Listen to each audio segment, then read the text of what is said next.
이번 시간에는 표본조사 자료 수집 방법 중에 하나인데 출제 비중이 높아서 별도로 분리를 시켜서 편성을 했습니다. 그래서 여기 8절 408쪽에 있는 표본조사를 보시면은 먼저 우리가 용어를 정리를 해야 됩니다.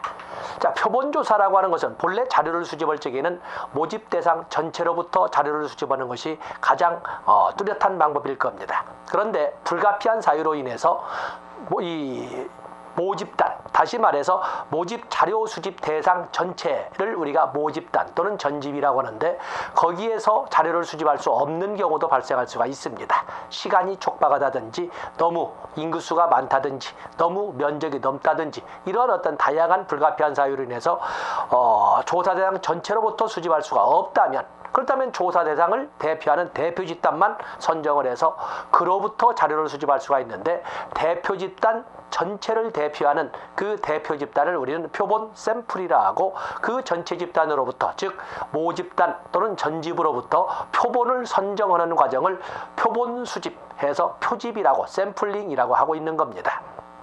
바로 그래서 우리가 첫 번째 나와 있는 것은 바로 용어 개념에서 전집, 표본, 표집을 정리를 하고 있죠. 자, 조금 전에 제가 말씀드린 것처럼 전수 집단 또는 전집 또는 모집단으로부터 자료를 수집하기 어려울 때 표본조사, 표본을 선정해서 그로부터 자료를 수집한다고 그랬는데, 바로 이 표본조사의 목적은 어디에 있겠습니까? 바로 표본조사의 목적이라고 하는 것은, 표본조사의 목적은 바로 표본의 특징을 알아보는 것이 아니라 표본의 특성을 파악함으로써 그를 통해서 전수 집단의 특징을 파악한다고 설명할 수가 있습니다. 그래서 다음과 같이 정리할 수가 있습니다.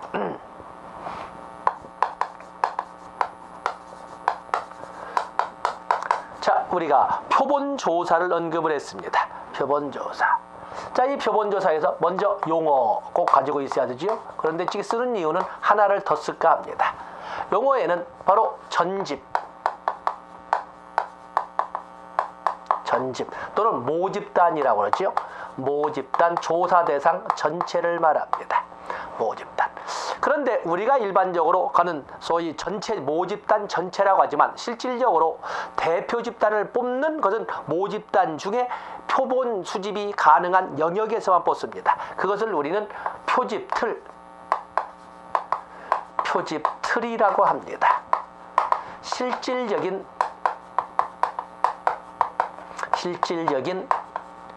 표본 수집 대상을 말합니다. 표본 수집 대상을 우리는 표집틀이라고 합니다.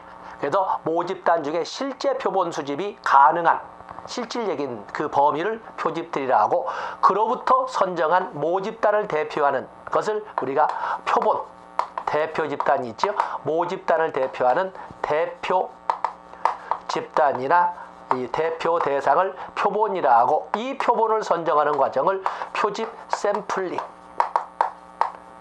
표본 선정을 또는 표본 수집을 우리는 표집이라고 설명하고 있는 것입니다. 자, 그러면 목적이 뭐겠어요? 목적과 유의점. 표본조사에서 목적이라고 하는 것은, 많은 사람들이 착각을 할 적에 표본조사 그러면 표본의 특성 파악이 아니라고 그랬죠.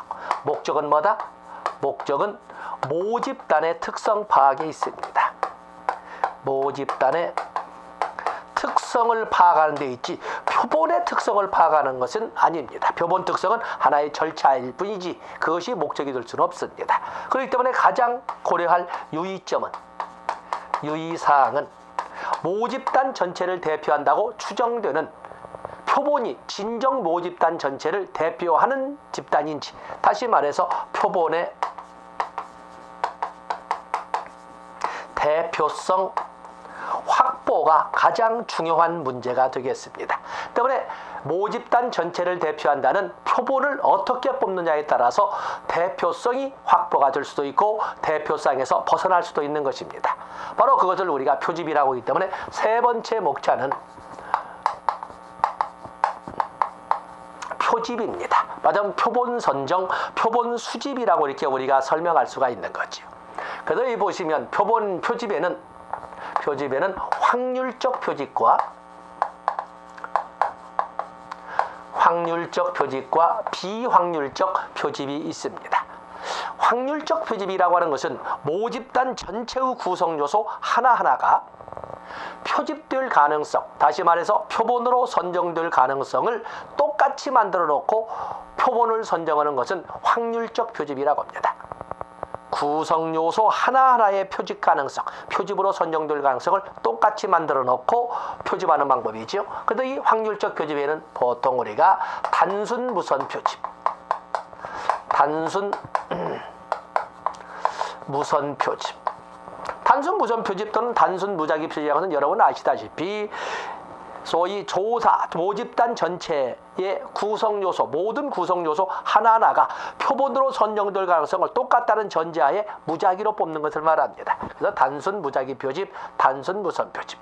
그에 비해서 계통적 표집, 계통적 표집 또는 체계적 표집이라고 하는 것인데, 계통적 표집은 첫 번째 표집은 차례대로 번호를 매겨놓고 차례대로 번호를 부여한 다음에 첫 번째 표집은 단순 무선 표집을 하고 그 다음 번호부터는 일정한 간격으로 표집하는, 그래서 동간 표집이라고 합니다. 일정한, 첫 번째는 단순 무선 표집, 두 번째부터는 일정한 간격 표집. 그래서 계통적 표집, 체계적 표집은 일명 동간 표집이라고 하고 있는 것입니다.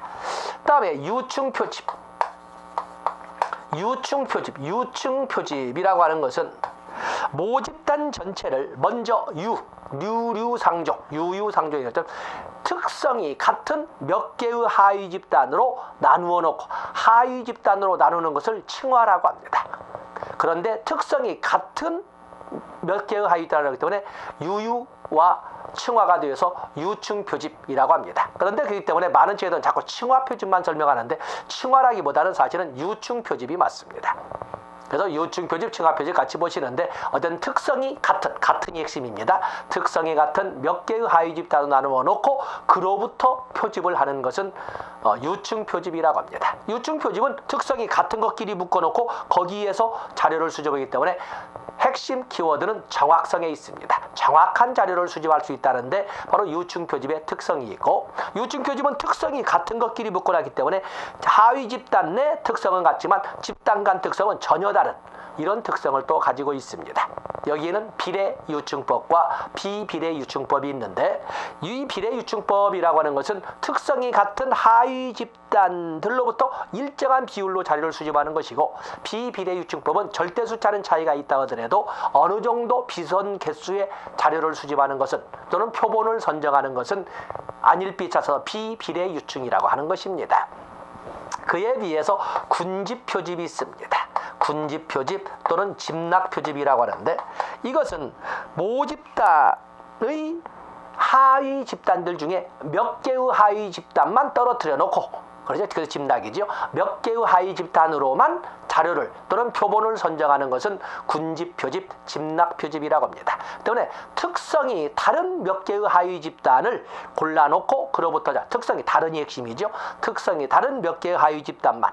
그래서 보통 이 군집 표집, 집락 표집은 주로 행정구역을 이용하는 특성을 가지고 있습니다. 이게 바로 대표적인 확률 표집이고, 그에 비해서 비확률 표집은 모집단 구성 요소는, 모집단 하나하나의 구성 요소는 표본으로 수집될 또는 표본으로 선정될 가능성이 똑같을 수가 없게끔 사전 각본이 먼저 작용한 다음에 그 다음에 표본이 선정되는 것을 비확률 표집이라고 합니다. 비확률 표집이라고 하는 것은 거기에는 임의 표집, 편의 표집이 있죠. 또 그런가 하면 할당 표집, 또 눈덩이식 표집이라고 하는 누적 표집, 이런 등등이 쭉 있는데, 자, 여러분들 교재를 보시면 409쪽에 나와 있지요. 표본조사를 실시하는 이유는 여러분들이 보시되 거기 표집 방법, 확률적 표집과 비확률적 표집을 묶어놨습니다. 확률적 표집이라고 하는 것은 거기 보면은 확률적 표집은 그 개념 나와 있지요. 모집단 구성 요소 하나의 표본 선정 과정 또는 표본 선정 과정이나 선정 가능성을 똑같이 만들어 놓고, 해서 단순 무선 표집, 동간 표집, 체계적이나 계통적 표집이라고 하죠. 유충 표집, 군집 표집이 있는데 특히 여러분들은 유충 표집을 출제 범위로 넣고 유충 표집과 군집 표집을 비교해 보시면 아마 큰 도움이 되실 겁니다. 그에 비해서 410쪽으로 넘어가 보시면 비확률 표집이 나와 있는데 비확률 표집에서 보시면 비확률 표집 거기 뭐 의도적 표집도 있고 할당 표집도 우연적 표집도 있고 또 그런가 하면 여기 나와 있지만 여러분들 저기 411페이지 옆에다가 눈덩이식 누적 표집 눈덩이식 표집을 하나 더 넣으십시오. 그래서 여기 보면은 의도적 표집 또는 우연적 표집 또는 할당 표집도 있지만 새로 하나 누적 표집을 하나 첨가를 해 놓으세요. 그래서 여러분들 거기 411페이지 기술적 연구 위에다가 누적 표집 또는 눈덩이식 표집이 있습니다. 눈덩이식 표집, 누적 표집이라는 것은 표집 대상을 구하기 힘들 때 첫 번째 만난 표본으로부터 소개를 받아서 다음 표본을 하나하나 이렇게 소개를 받아서 마치 언덕에서 굴러내려온 눈덩이가 자꾸 커지듯이 이렇게 해서 표본을 선정하는 과정은 눈덩이식 표집, 누적 표집이라고 합니다. 또 하나, 특성이 같은 것끼리 모아놓고 자료를 수집하면 정확한 자료를 수집할 수가 있습니다.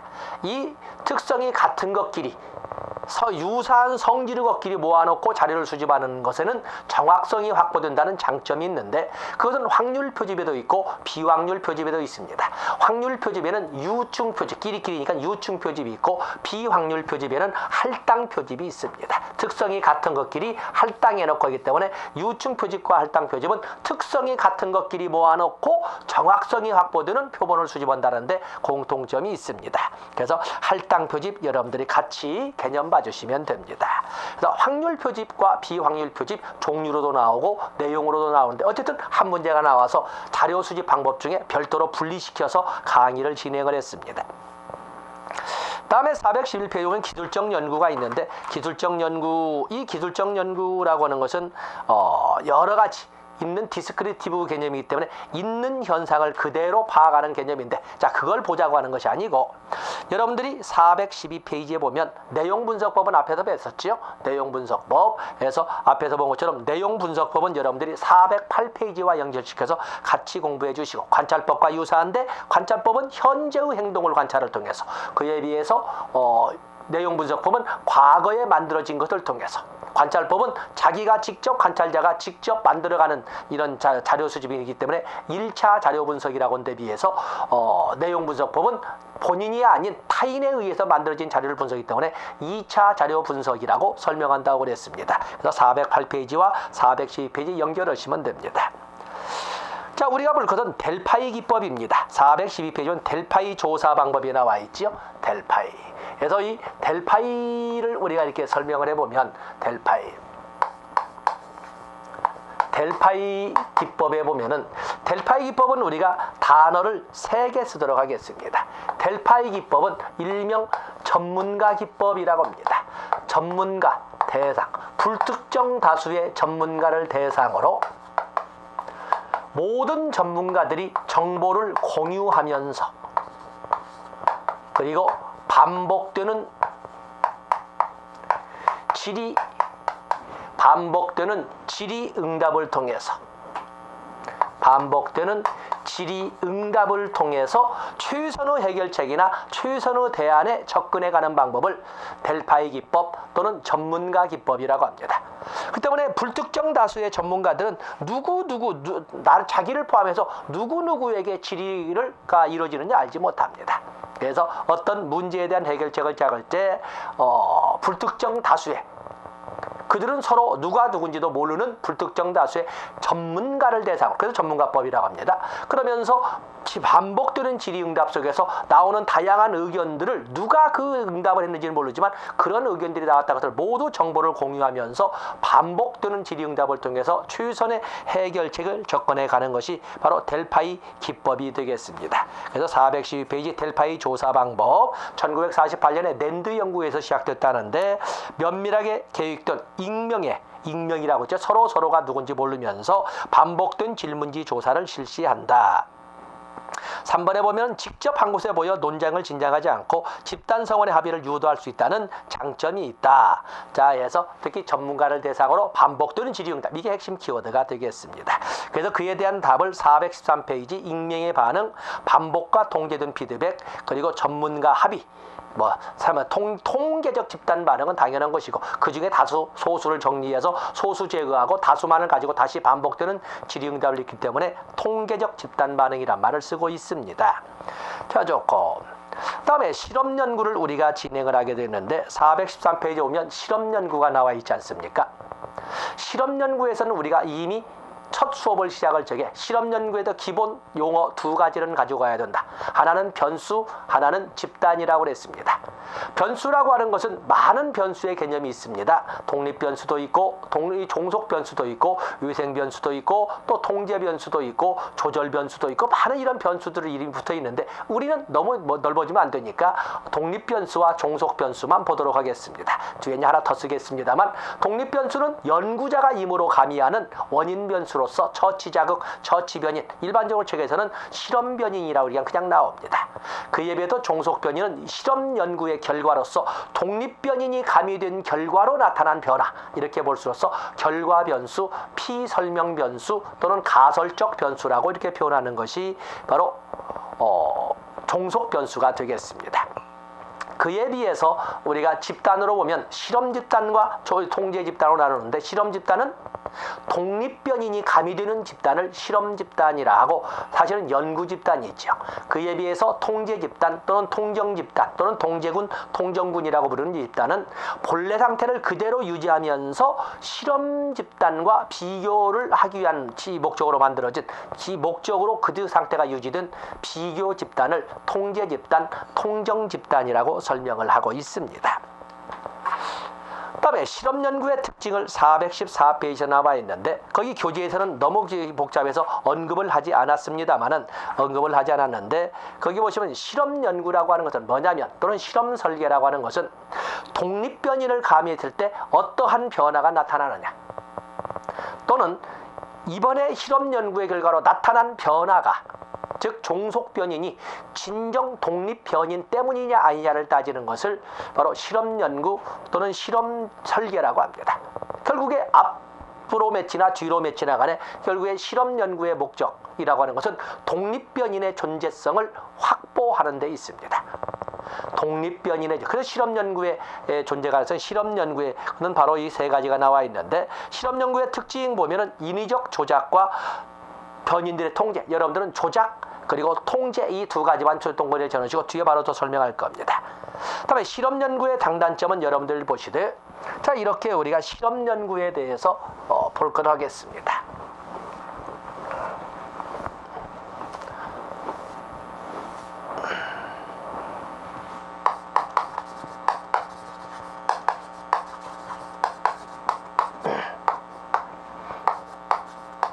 개요에 보면은 실험 연구의 목적은 독립 변인을 가미했을 때 어떤 변화가 나타나는지, 독립 변인의 존재성을 확인하고자 하는 데 있습니다. 이게 독립 변인 때문이냐 아니냐, 아니면 독립 변인을 가미하면 어떤 변화가 나타나냐 알아보고자 하는 거예요. 그러면서 여기는 우리는 변인 또는 변수를 독립 변인과 종속 변인의 관계로 이렇게 간섭하면서 이걸 통해서 독립 변인의 존재성을 확인하자는 거거든요. 그러면서 집단에는 실험군과 실험 집단과 그리고 이 비교 집단으로서 통제군 또는 통정군으로 나누어서 이렇게 비교를 해볼 수 있다고 그랬습니다. 실험 연구의 타당도란 또는 실험 연구의 타당도라는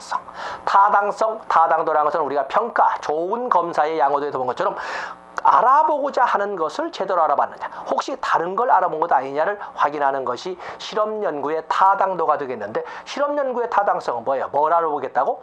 바로 독립변이를 가미했을 때 어떤 변화가 나타나느냐, 아니면 그 나타난 변화가 독립변인 때문이냐 아니냐를 알아보는 것이 되겠습니다만은, 결국에 이 독립변인의 존재성을 확인해 볼 수 있느냐 하는 것이 실험 연구의 타당성입니다.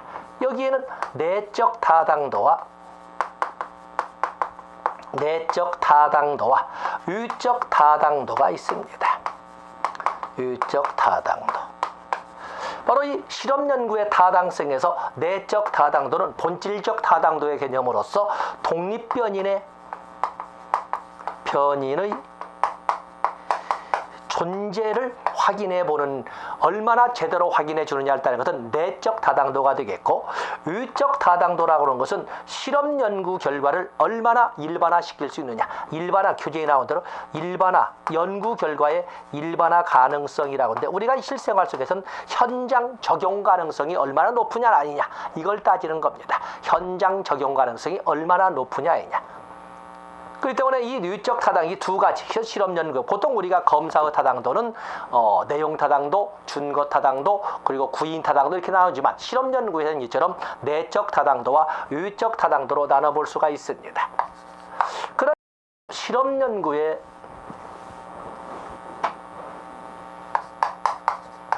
내적 타당도의 전제 조건이 있습니다.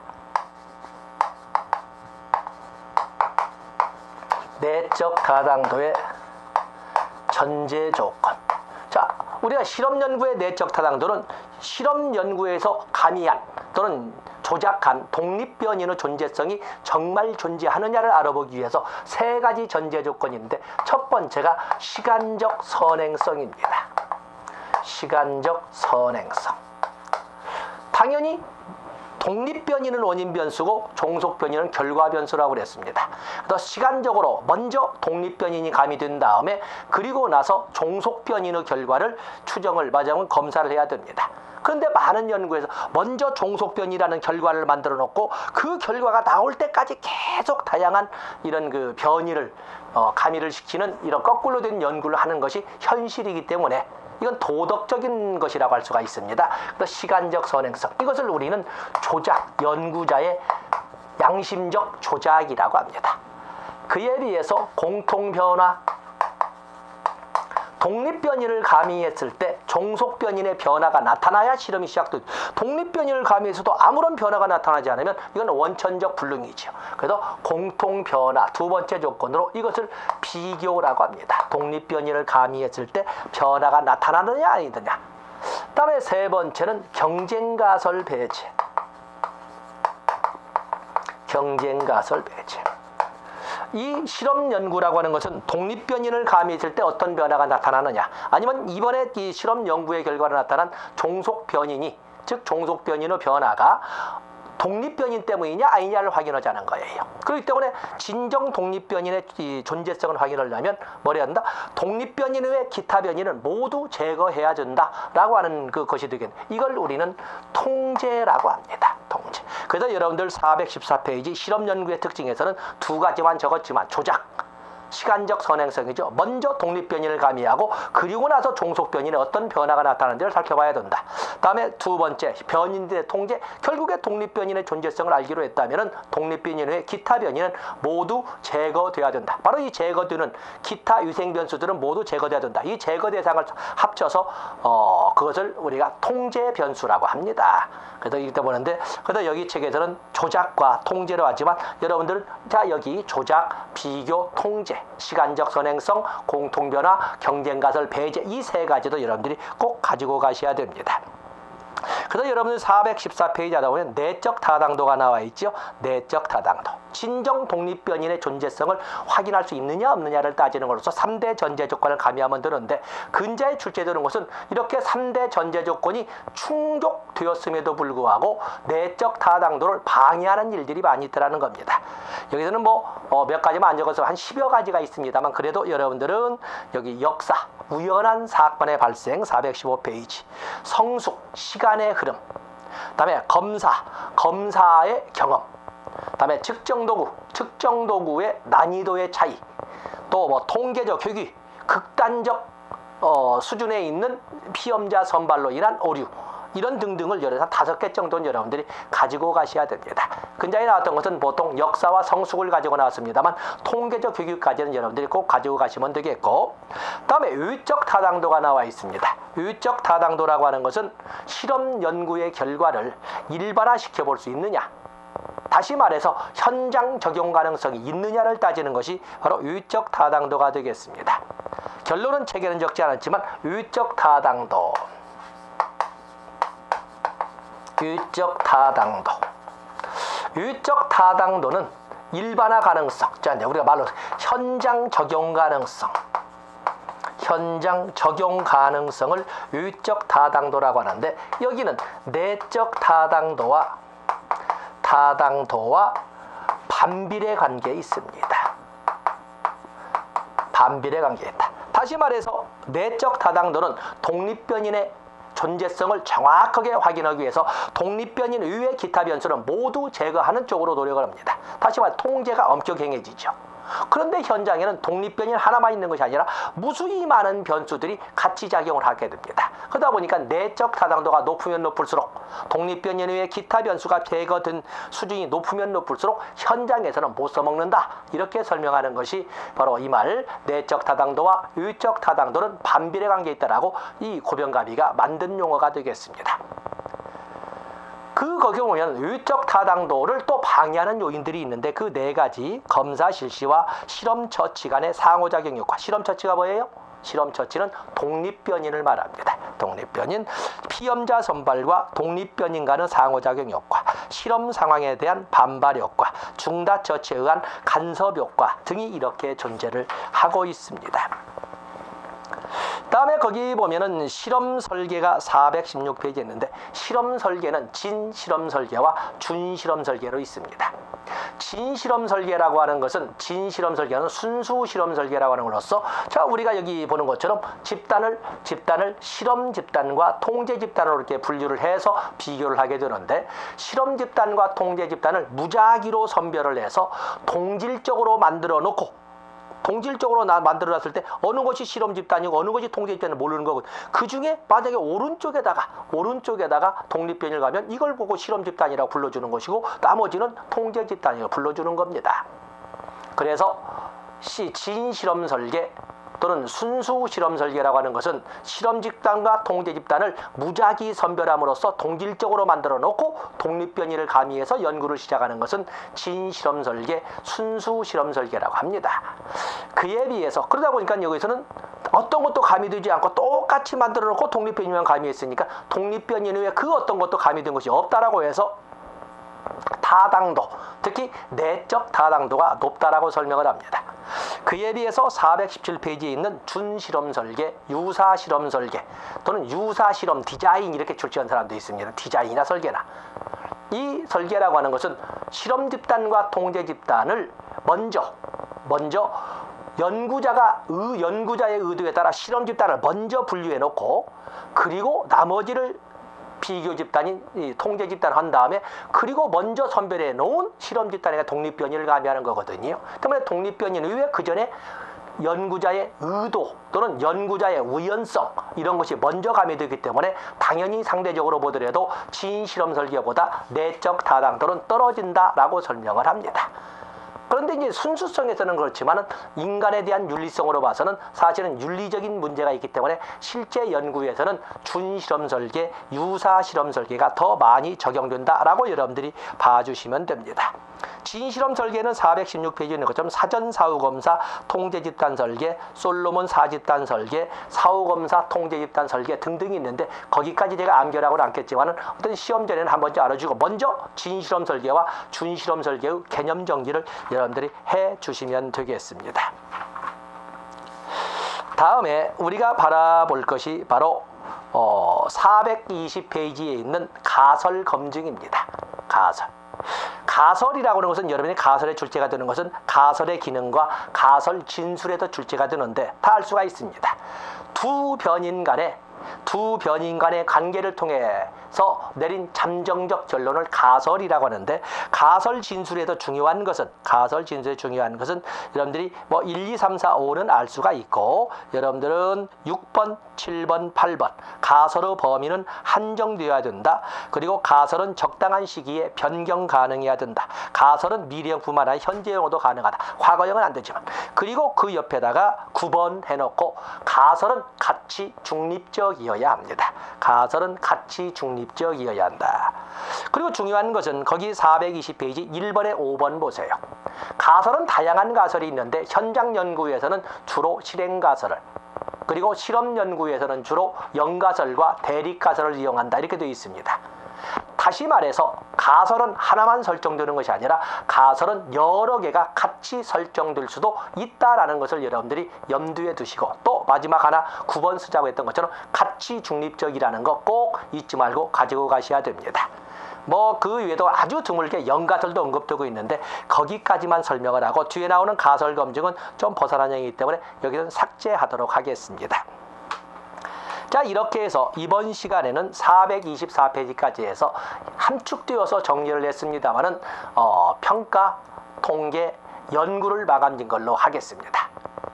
다음 시간에는 이제 네 번째 파트로서 교육행정을 진행하도록 하겠습니다. 고맙습니다.